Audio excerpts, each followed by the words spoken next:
What's up, folks? Back with another reaction, back with some more punk rock, and we're back with some more anarcho-punk. We're going to listen to another tune by Dogsh. They're a band of anarcho-punks from the UK who are also notable figures in the acid techno world, and techno worlds more generally. I happen to be friends with a couple of them. Shout out to Carmel and Chris. And then Guy is also producer of acid techno, goes under the name The Geezer, as well as Jaw Scoop and some others. One of my favorite producers of all time.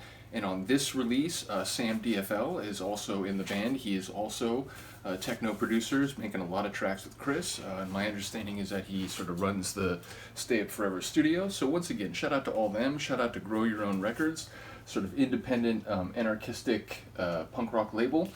And we're going to listen to the tune No Boundary, which I find very interesting for a couple reasons. But before we get to that, let's just check out the artwork. Once again, I do very much appreciate attention to detail and sort of going the extra mile. There's a booklet, I already have it up on my wall, but it has some great pictures, including one of the band on the front, which I absolutely love. But yeah, we're going to listen to No Boundary, which is framed specifically around UK politics, though I think the lessons inherent, especially for people living somewhere like the United States, where I live, they are applicable more broadly. Which is to say, it's a song that condemns a number of things.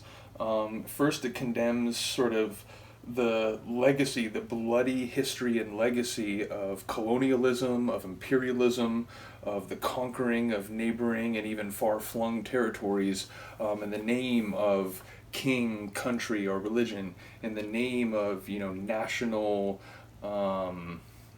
influence or national what's the word I'm looking for? Honor or dignity in some way. It condemns ethno-nationalism, the way in which understandings about national culture and history get blended with bigoted attitudes about racial categories and skin color and so on.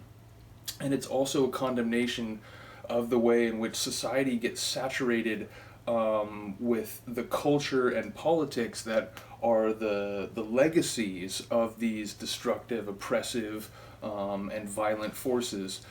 So it's basically saying, like, this country isn't what it seems to be. This country talks about its, noble history and so on, but the reality is it's, full of territories that were just taken away from other people. Someone drew a line somewhere, someone like carved out a sphere of influence, and whoops, all you people don't have a place to live, or you're suddenly second-class citizens in the place you've been living the whole time.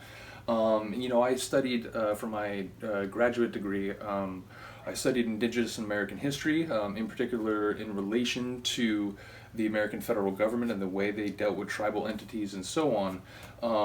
And I also, of course, if you study that in the late 18th and early 19th centuries, you're also studying what was going on in Whitehall and so on, as, the colonial relationship between the American colonies and the British homeland dissolved. But ultimately, one of the sources that I used when I was writing my thesis, it's a monograph called The Scratch of a Pen, and the idea is that these tribal leaders here in what is now the United States and was indigenous lands at the time, they were perplexed by this idea that thousands of miles away someone scratches a pen on a piece of paper, a pen, whatever the writing utensil was, but yeah, by the scratch of a pen, entire political fortunes, lives, and livelihoods are uprooted.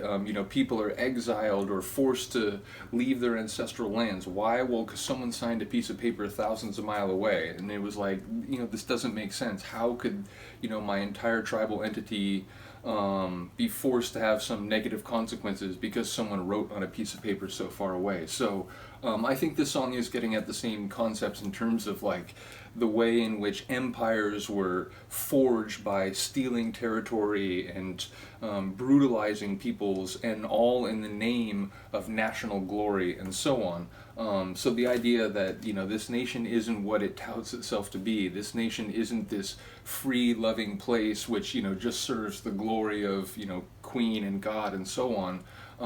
It's a really scathing indictment, but once again, it's a testament to sort of the way they articulate their ideas, that the song is sort of groovy and fun. It has a little bit of a slower sound than some of their other songs. It has more of that kind of like, I'm not going to say punk ballad, but it feels more like a, like a Dead Kennedys song where it's a bit slower. And in fact, there's like an interlude where it's sort of instrumental, and it has almost kind of like a psychedelic punk feel, which if you ever listen to the Dead Kennedys, a lot of their songs have that, like, it's psychedelic rock and punk rock at the same time. So there's a bit of that flavor here. Incidentally, shout out to Chris, who wrote both the lyrics and the music for this one. So let's get to it. This is No Boundary by Dogsh on their release Mass Deception. No Deception. Dogsh, Mass Deception, 2020 on Grow Your Own, as I said, records. And this is No Boundary. Wow. And the end of the tune before that.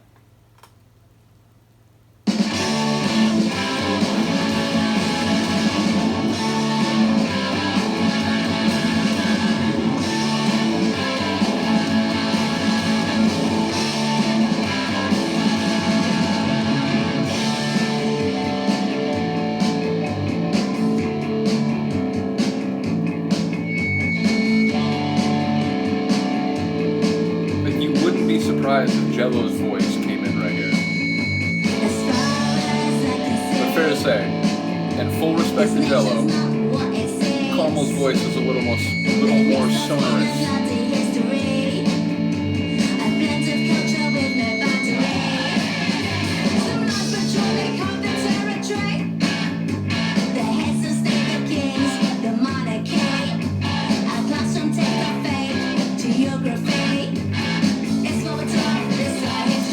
Reference to geography.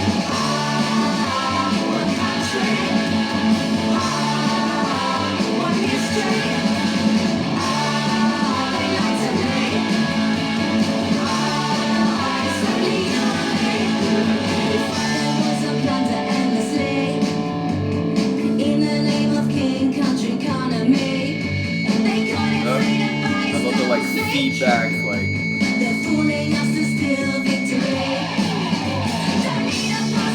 It's the grit. To run the world and see the things I see. I don't belong to you, nor you to me. They made their borders, but we're free to live. One country. One history. They want to live. It's only you and me.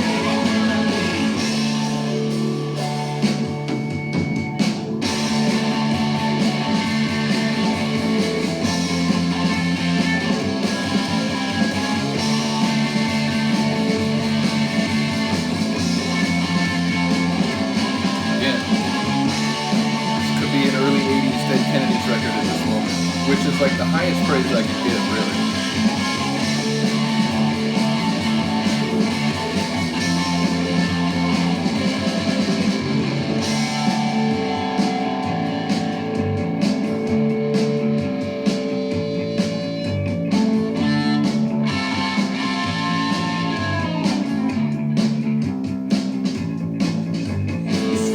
Bass was really standing out to me there.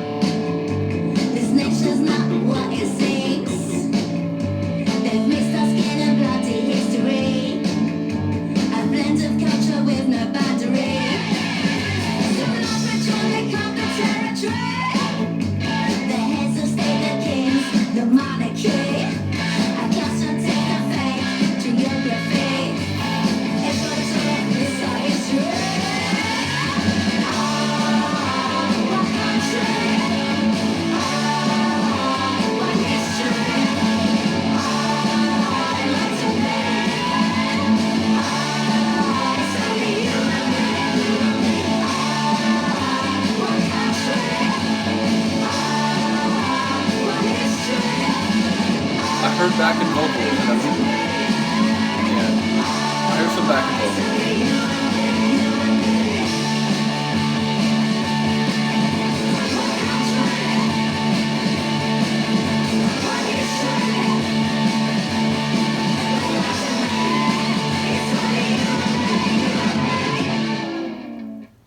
Love it. Yeah, it's awesome. again, I think people outside the UK, like myself, there will surely be subtleties and connotations in some of the lines that are not fully clear to me, just because I do try to keep apprised of politics in different places around the world, including the UK. But ultimately, you only have so much bandwidth, so to speak. And so, again, there might be subtleties that are eluding me. But I do think the lessons, again, and especially for people living in certain places like the United States, which has its own sordid imperial history, its own very unpleasant, exclusionary, bigoted, and violent domestic history, ultimately, I think the lesson's going to be applied more broadly, certainly. So yeah, let me know what you think about that one. Big ups to Chris, Carmel, and the rest. Really appreciate the sound of this album. Again, I mentioned before when I've reacted to their tunes, I got this in conjunction with a CD release, and the CD release has older songs from them. So when I get through all the ones on this vinyl, which I think there's maybe like one left that I haven't done, maybe two. But when I get through all of them, I'll start going through some of their older stuff, although their lineup was different at that point. Although, again, another person who was in the band back then, Carl Hendricks, is Guy McGaffer, who is still in the band. His partner in the duo Audio Pancake, which, you acid techno people out there will know, some very classic tracks from the 90s and even more recently. So yeah, big ups to the band in its entire sort of evolution, and let me know what you think about the song. Other than that, have a good day, have a good night. I'll see you next time.